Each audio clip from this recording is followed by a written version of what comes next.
Jóhannan Afek ísraelskur alþjóðleikameistari og skákdæmi höfundur. Afek fæddur árið 1952 og hefur vakið athygli fyrir mjög skemmtileg skákdæmi. Hann hefur meðal annars tekið þátt í og dæmt í skákdæmakeppnum. Dæmi sem við verðum með hérna fyrir framan okkur lítur þannig út að hvítur manni yfir en stendur frammi fyrir því vandamáli að svartur hótar riddarann á C4 sem myndi valda hrókin á B6. Hér gæti manni dottið í huga leika riddari E5 sem hótar auðvitað að skáka D7 en eftir kóngutröppu B6 og riddari D7 skák kemur kóngur C6 og eftir riddari drepur F8 hirðir svartur hvíta piðið á G4 og eftir riddari H7 kemur biskup D1 riddari drepur G5 og svo B4 sem að þvingar hvítan í uppskiptið á piðum og þá eru vinningsmöguleika hvíts engir. Förum aftur í upphafsstöðuna. Hér á hvítur hins vegar mjög skemmtilegan leik sem hrókudreppu B5 skák. Þetta verður svartur að drepa og nú á hvítur fráskáki með riddaranum. Hann getur skákað víða en besti leikurinn riddari E5 skák sem byggir á þeirri hugmynd að fari svarti kóngurinn annarkvort á B6 eða C5 kemur riddari D7 skák sem að vinna hrókin og munurinn á þeirri stöðu og stöðunum sem að voru með áðan svo að hér á svartur ekki lengur þetta peð á B5. Hvítur skákar á D7 núna og eftir kóngur D6 drepur hann á F8 og þessi endtapstaða hér eftir biskupdrepur G4 lítur út fyrir að vera mjög erfið að vinna fyrir hvítan en með góðri tækni nær hvítur að hirða bæði G5 peðið og svo setna A5 peð svarts. Ég ætla að sýna hérna bara eitt dæmi hvernig úrvinnsla hvíts getur verið í þessari stöðu. Eftir biskup H3 og biskup E2 getum við með riddari E6 skák. Hvítur staðsetur mennina sína eins og vel að hægt virkjar svo kónginn sinn og rekur svartan örlítið aftar. Og hér sjáum við eftir riddari C4 skák og kóngur B5 og hvítur þennan skemmtilega leik hérna A4 skák. Þetta má svartur ekki drepa því þá kemur biskup D7 skák og eftir biskup C6 og biskup drepur C6 svartur mát. Þannig að svartur verður að leika kóngur A6 til þess að halda peðinu sínu en þá getur komið biskup D7 og biskupinn er á leiðinni á B5 með skák og hvítur hirðir svo peðið á A5 í framhaldinu og vinnur.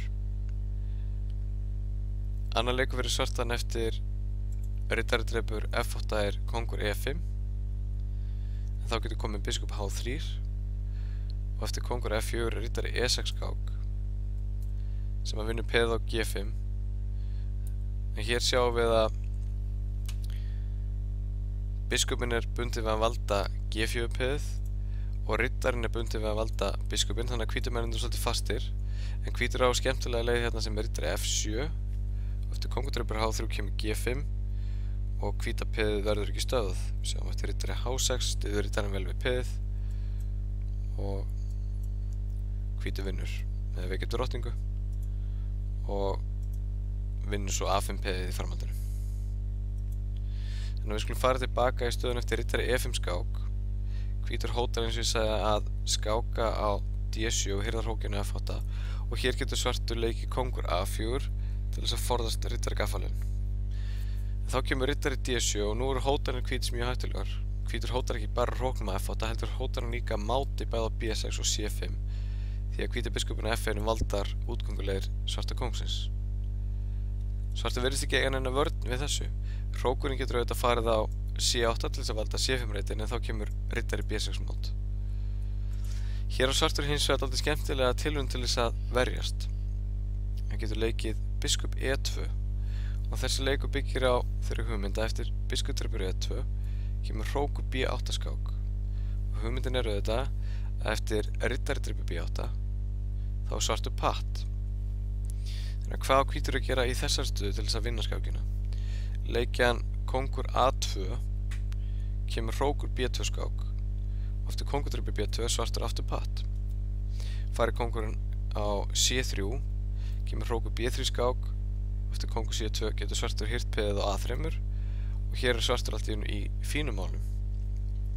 Ef kóngurinn hefur farið á C2 getur svartur aftur notað saman bragð á hann, leikir hróknum beint í döðan Ef hvítur drepur hrókinn á svartur patt og fari hvítur eitthvað í burtu getur svartur hirt peðið á A3 og er í ágætum málum eins og áðan. En í þessari stöðu á hvítur ótrúlega minnisleik sem er biskup B5 skák. Og þessi leikur byggir auðvitað á því að ef svartur drepur biskupum með kóng getur hvítur hirt hrókinn á B8 og svartur er ekki lengur patt, hvítur vinnur þá stöðu. En svartur getur auðvitað drepið biskupum með skák, en þá kemur kóngur A2 og hér er svartur í ótrúlega neyðarlegri leikþröng. Hrókurinn hans á B5 á enga góða reiti og engin annar svartur maður getur hrift sig, þar með talið kóngurinn. Við sjáum að ef hrókurinn fer á B7 kemur riddari C5 skák með riddaragafli, fær hrókurinn á D5 kemur riddari B6 skák og hrókurinn fellur. Fær hrókurinn hingað á B3 kemur riddari C5 og hrókurinn fellur líka. Þannig að eini reiturinn fyrir svarta hrókinn er hérna á B1. En eftir kóngur drepur B1 og kóngur drepur A3 þá vinnur hvítur þetta endtafl með því að hirða peðið hjá svartum á G5 með að leika riddari C5 og eftir til dæmis kóngur B4 og riddari E6 hirður hvítur peðið, hörfar svo með riddaran sinn og hér er hvíta peðið vel valdað eins og við sjáum. Svartur getur ekki leyft sér að hirða riddaran og stingur hvíta peðið af og það eina sem hvítur þarf að gera í þessari stöðu er að virkja kónginn sinn og ná í A5 peðið og styðja svo hvíta G-peðið upp í borð.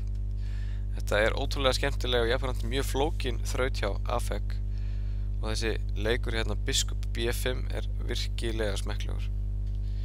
Takk fyrir þetta.